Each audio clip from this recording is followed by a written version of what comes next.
जी, कल का टॉपिक हमने किया था ग्रहों के नाम, राशियों के नाम, आफ्टर देन राशियों के मालिक के नाम। नेक्स्ट हमने किए थे ग्रहों के तत्व, राशियों के तत्व, और उसके बाद हमने नेक्स्ट किया था किस तरह से कुंडली ड्रॉ की जाती है। ठीक है, अब हम कर रहे हैं अगला स्टेप। अगला स्टेप है हमारा कि कोई भी व्यक्ति किसी भी ज्योतिषी के पास क्यों जाता है, उसका पर्पस क्या होता है। उसका पर्पस होता है कि वो ये जानना चाहता है कि जो भी काम या जो भी उसका प्रश्न है वो कब होगा, या फिर वो इसके लिए इतने एफर्ट्स कर रहा है वो हो क्यों नहीं रहा, या फिर उसके भविष्य में क्या है, या फिर वो कैसे अपने कर्मों की अलाइनमेंट करके, या फिर कैसे कुछ ऐसी चीजें करे या ऐसा मार्गदर्शन मिले जिससे कि वो परिस्थितियों को अपने पक्ष में कर पाए। ठीक है, तो अब ये काम होने ना होने के लिए प्राइमरी लेवल पे जिम्मेवार कौन होता है। प्राइमरी पॉसिबल होता है ग्रहों का बल, ग्रहों की पावर।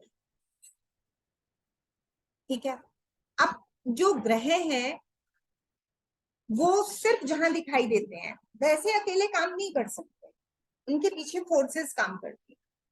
दूसरी बात, आप क्लास में हैं तो आपका क्लास अटेंड करने का फ्रेम ऑफ माइंड क्या है।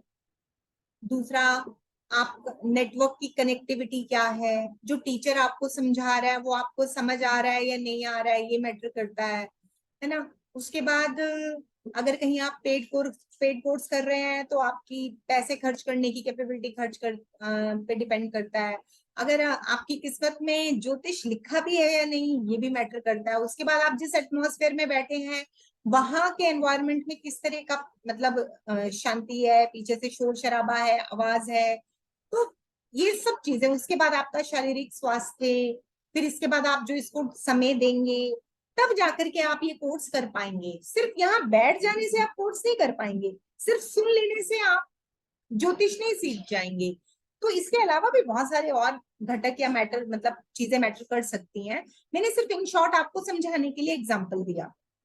तो ग्रहों का बल जानने के लिए हमें तीन बातें देखनी पड़ती।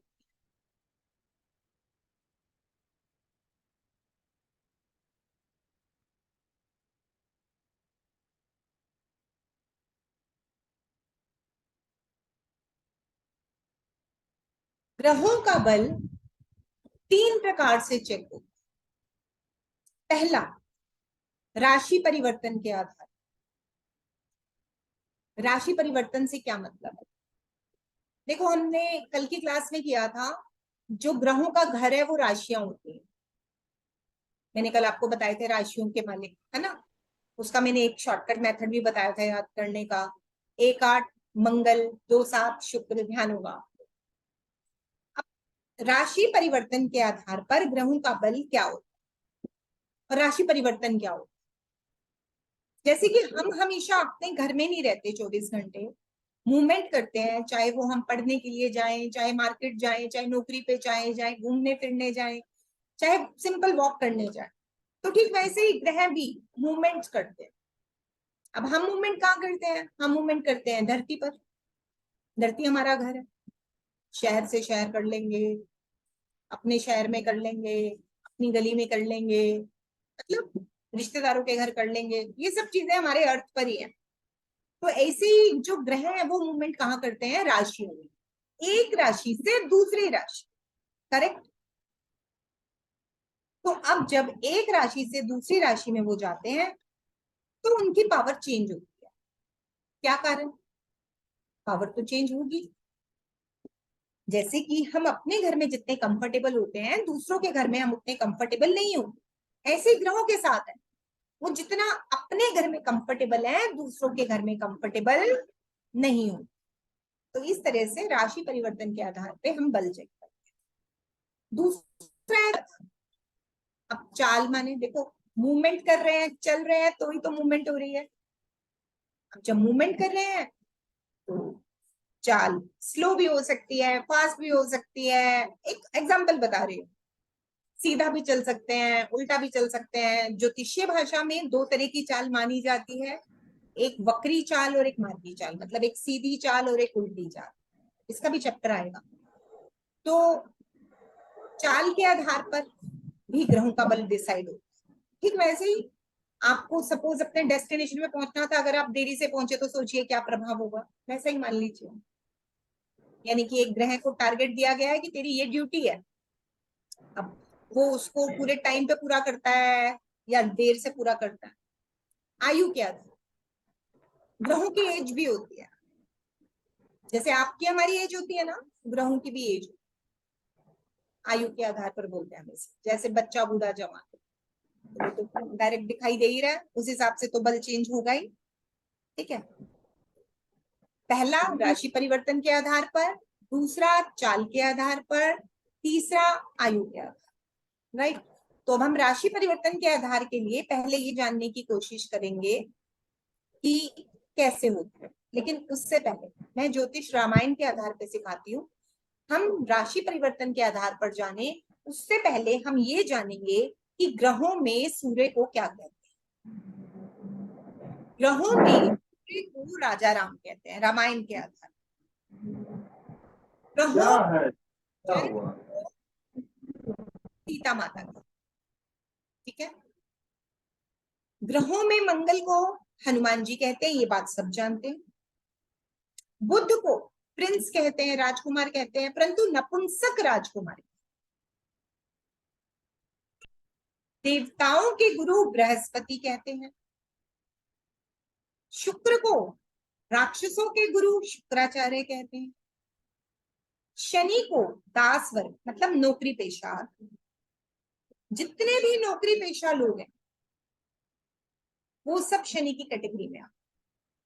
राहु केतु को मैं इस टीम में नहीं लेती हूँ, मगर कुछ लोग राहु को रावण और केतु को विभीषण कहते हैं। ठीक है, अब ये तो बात हुई रामायण के आधार पे। अब दूसरी बात आती है, ग्रह राशि परिवर्तन करते हैं, हमें ये पता चल गया। तो ऐसा नहीं है कि किसी भी राशि में गए और वहां जाके बस गए, कि जिसका घर है उसे कहना पड़े अतिथि कब जाओगे। तो बेसिकली ग्रहों को राशि परिवर्तन के आधार पे जो पावर मिली है, उसके लिए उनका एक फिक्स टाइम पीरियड दिया गया है। जैसे कि सूर्य एक राशि में 30 दिन तक है, उसके बाद उसको राशि चेंज करनी है। चंद्र एक राशि में 2.25 दिन रहता है, कुछ लोग 2.5 दिन भी कहते हैं। मंगल एक राशि में 45 दिन ठहरता है, उसके बाद राशि चेंज करनी है। एक राशि में 25 से 28 दिन तक रहता है। एक राशि में लगभग 1 वर्ष, 12 से 13 महीने।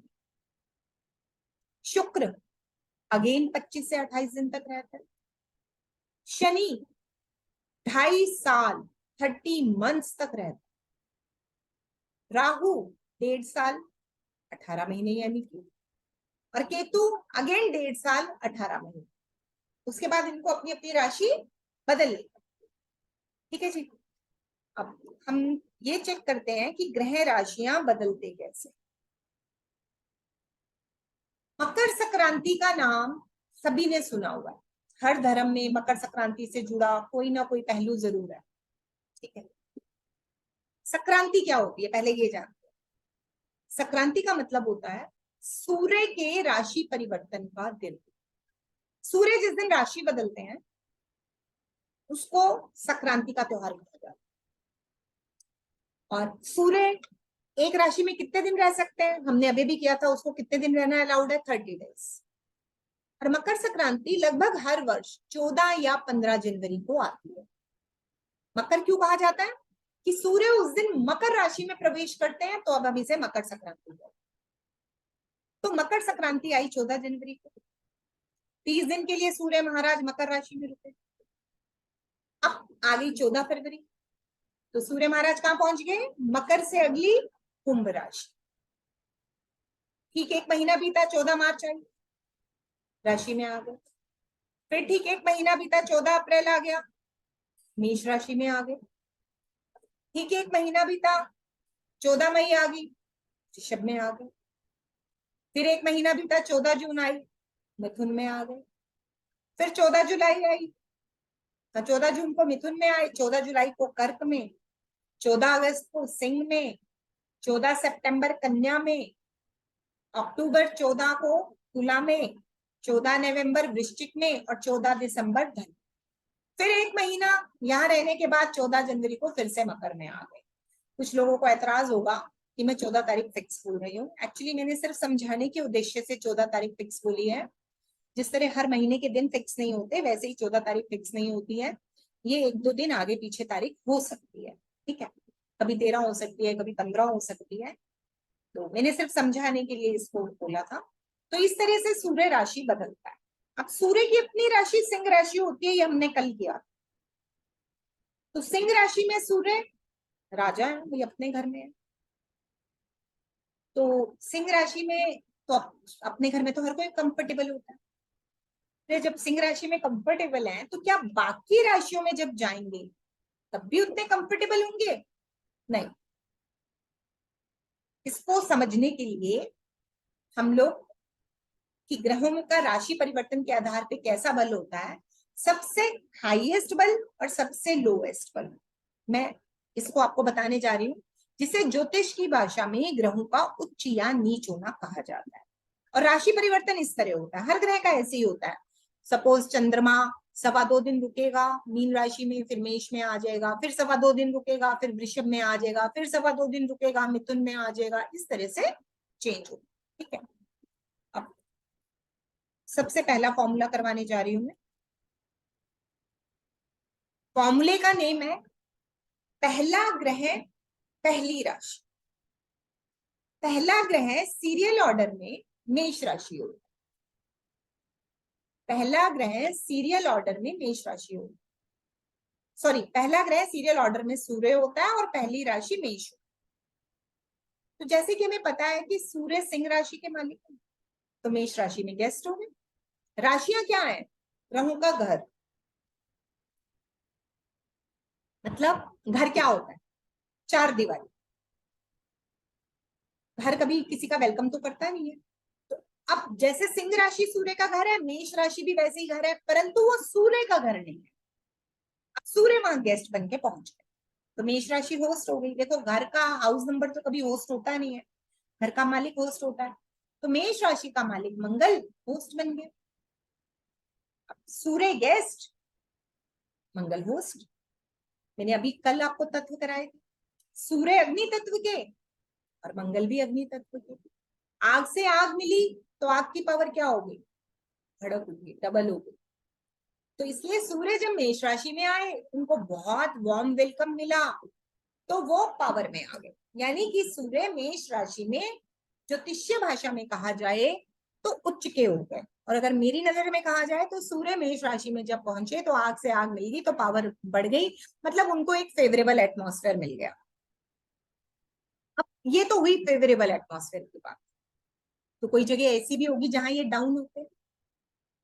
तो सूरज में इसके पीछे फॉर्मूला है कि कोई भी ग्रह जिस राशि में उच्च का होगा, पावरफुल होगा, उसके ठीक 7वीं राशि में वो कमजोर होगा। जैसे कि मेष राशि में अगर पावरफुल है, तो यहां से हम अगर गिनती करें तो सेकंड आई वृषभ, थर्ड आई मिथुन, फोर्थ आई कर्क, फिफ्थ आई सिंह, सिक्स्थ आई कन्या और सेवेंथ आई तुला। राइट। तो मेष से ही गिनती शुरू करनी है जहां पावरफुल था, तो वहां से 7वीं राशि गिनती में तुला आई, वहां जाके सूर्य डाउन हो जाएंगे, ऐसा फॉर्मूला है। अब हम इसके रीजंस देख लेते हैं। सूर्य तुला में जाके डाउन हो रहा है, क्यों हो रहा है? सूर्य गेस्ट, तुला होस्ट, मतलब तुला का मालिक शुक्र होस्ट। सूर्य आग और शुक्र जल। तो आग अगर पानी के घर जाए तो क्या होगा? देखो, गेस्ट कभी भी अपना पूरा सामान लेके होस्ट के घर नहीं जाता। होस्ट चारों तरफ फैला हुआ है, मतलब चारों तरफ जल ही जल फैला हुआ है। सूर्य रूपी आग अपनी थोड़ी सी अपना थोड़ा सा सामान उठाती है, यानी आग का ब्रीफकेस उठाती है और जल के घर चली जाती है। तो वहां चारों तरफ जल तत्व का बोलबाला है, तो आग की वहां पे ताल नहीं गल पाएगी, आग वहां कमजोर पड़ जाएगी। तो इसलिए सूर्य जब तुला राशि में जाते हैं कमजोर हो जाते हैं, राइट। ये तो हुई बात आपकी साधारण तौर पे।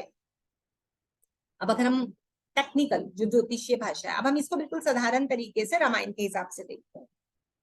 मैंने आपको अभी बताया था सूर्य होते हैं राजा राम और मंगल होते हैं हनुमान।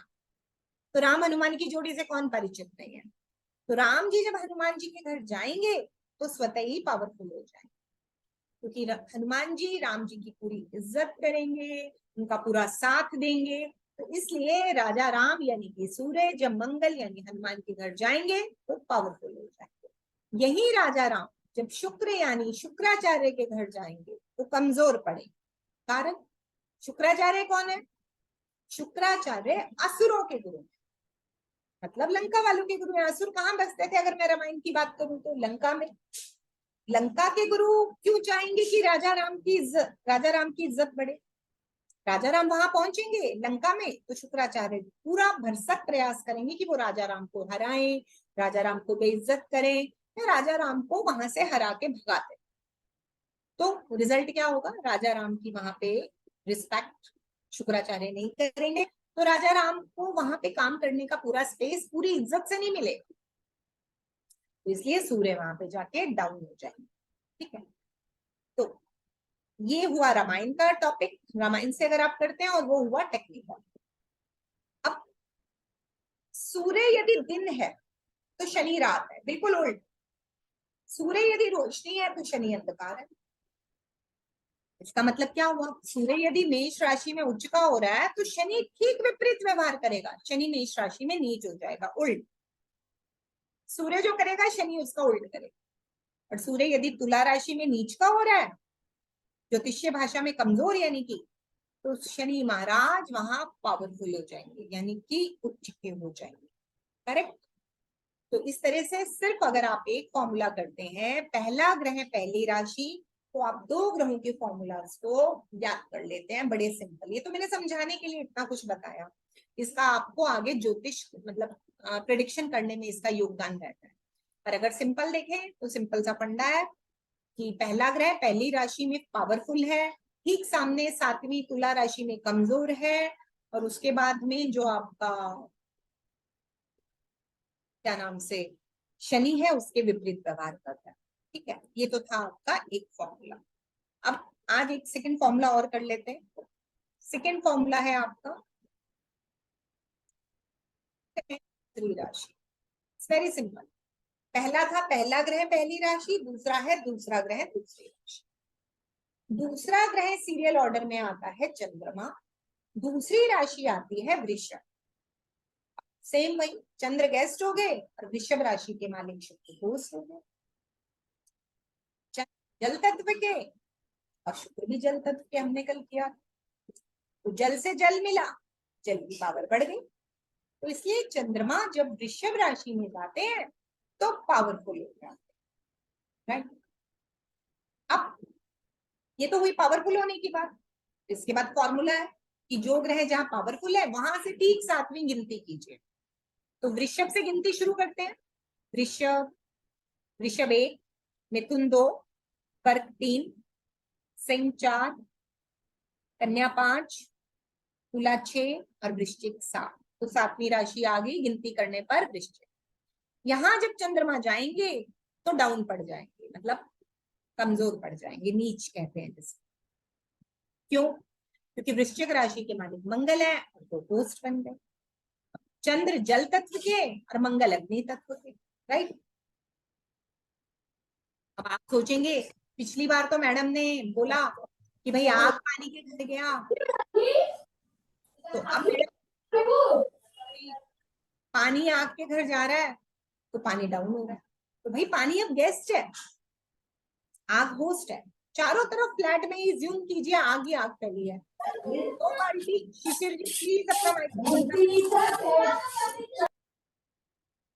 दो बाल्टी पानी लेकर के चंद्रमा वहां पहुंच जाता है। 2 बाल्टी पानी क्या करेगा चारों तरफ फैली हुई आग? पानी का ही रूप बदल जाएगा, पानी या तो उबलने लगेगा, गर्म हो जाएगा और फिर भाप बन के उड़ जाएगा। तो इसलिए चंद्रमा जब वृश्चिक राशि में जाता है तो उसका चंद्र यानी जल तत्व चेंज हो जाता है, मतलब वो कमजोर पड़ जाता है, शीतलता नष्ट हो जाती है। अब करते हैं हम रामायण की बात। चंद्र सीता माता होती है और शुक्र शुक्राचार्य।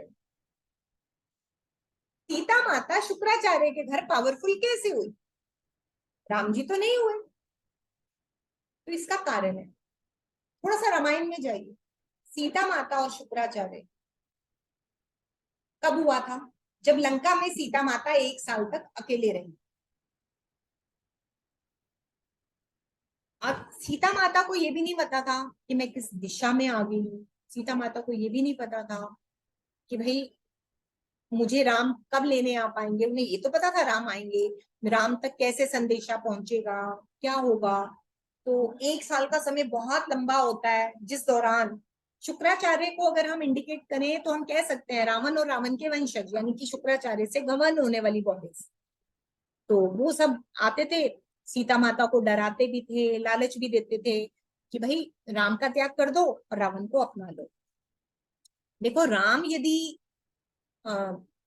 लंका में आए तो पहले तो देखो राम राजा थे, राम सीता माता के पति थे, राम को धनुर्विद्या आती थी, राम वानर सेना को लेके आए, देवताओं का आशीर्वाद था। और राम के साथ लक्ष्मण जी भी थे। ठीक है, बहुत सारे पर्पस हो जाते हैं, राम की ड्यूटी बन जाती है कि भाई लड़ना है, युद्ध जीतना है और अपनी पत्नी को वहां से आजाद कराना है। परंतु सीता माता जो वहां अकेली 1 साल तक रही, जिन्हें कोई धनुर्विद्या नहीं आती थी, जो एक सामान्य स्त्री, ऐसा मतलब काउंट करें तो एक स्त्री थी, ठीक है, जिसका मतलब कोई युद्ध से कोई लेना देना नहीं था, और पूरा राक्षसों का समाज चारों ओर। तो सीता माता ने अपने सतीत्व के बल पर, अपने सतीत्व यानी कि अपने पतिव्रत धर्म को नहीं त्यागा और रावण को बिल्कुल नहीं अपनाया, अपनाना तो दूर की बात, उससे डरी तक नहीं, और 1 साल तक डटी रही। यदि सीता माता ही सरेंडर कर देती तो फिर राम के आने का तो कोई औचित्य ही ना बचता, है ना। मतलब क्या हुआ, सीता माता 1 साल तक शुक्राचार्य यानी कि राक्षसों के वंश से अकेले जूझती रही, अकेले लड़ती रही और हार नहीं मानी। तो फिर विजयी कौन हुआ? अकेली सीता माता। एक तरफ पूरा राक्षसों का समाज और एक तरफ अकेली सीता माता जो नहीं झुकी। तो इसलिए चंद्रमा वृषभ राशि में शुक्राचार्य यानी कि उसके जो मालिक के यहाँ जाके पावरफुल हो जाते। पावरफुल कैसे होते हैं? संघर्ष के बाद अपने तपोबल से। अब यही चंद्रमा जब वृश्चिक राशि में मंगल यानी हनुमान जी के घर जाते हैं तो कमजोर पड़ते हैं। बड़ी विचित्र बात है, हनुमान जी तो सीता माता के भक्त हैं, तो भाई कमजोर कैसे पड़े सीता माता? एक्चुअली यहाँ पर बल की बात नहीं है, यहाँ सीता माता हनुमान जी के जो हनुमान उनके लिए पुत्र वत स्नेह रखते हुए, उनके लिए भक्त वत्सलता रखते हुए अपने अधिकारों का त्याग करते हैं। एक छोटी सी कहानी सुनाती हूँ, आप सबने जरूर सुनी हो। जब राजा राम लंका जीत कर वापिस आते हैं और अयोध्या में उनका राज तिलक होता है, तो राज तिलक के बाद सब अपने अपने कक्ष में आराम करने जाने लगते हैं, तो सीताराम भी चल देते हैं।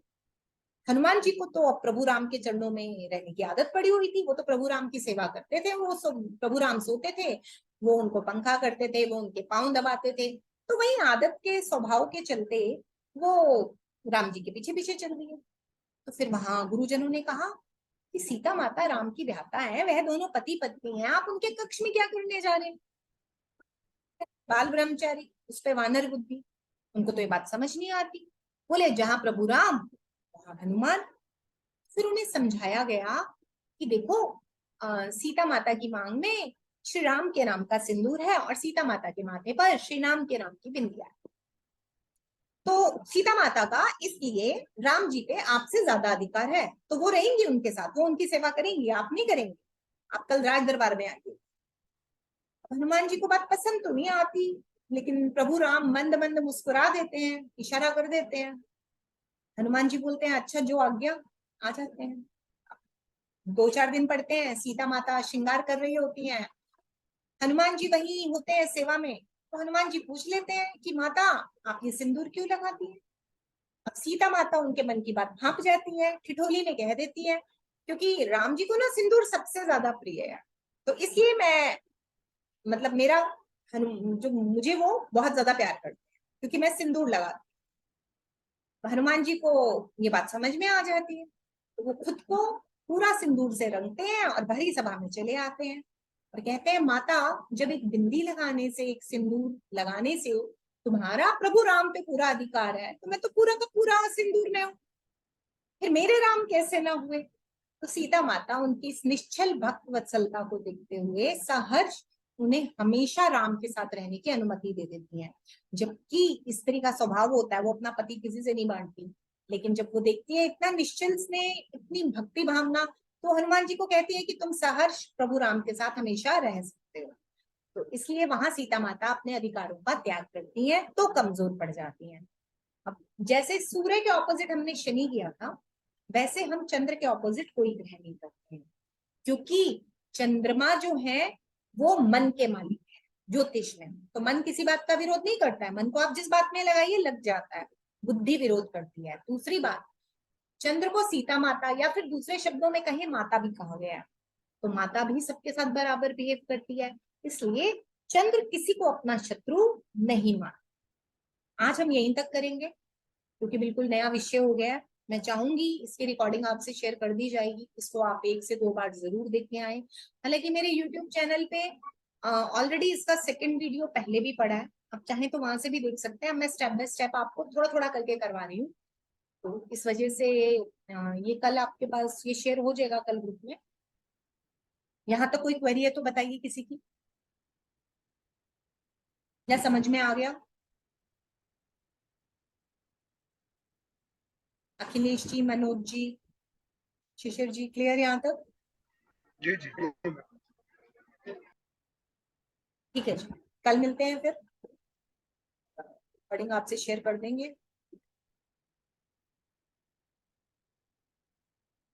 धन्यवाद आप सबका, कल मिलते हैं। Thank you.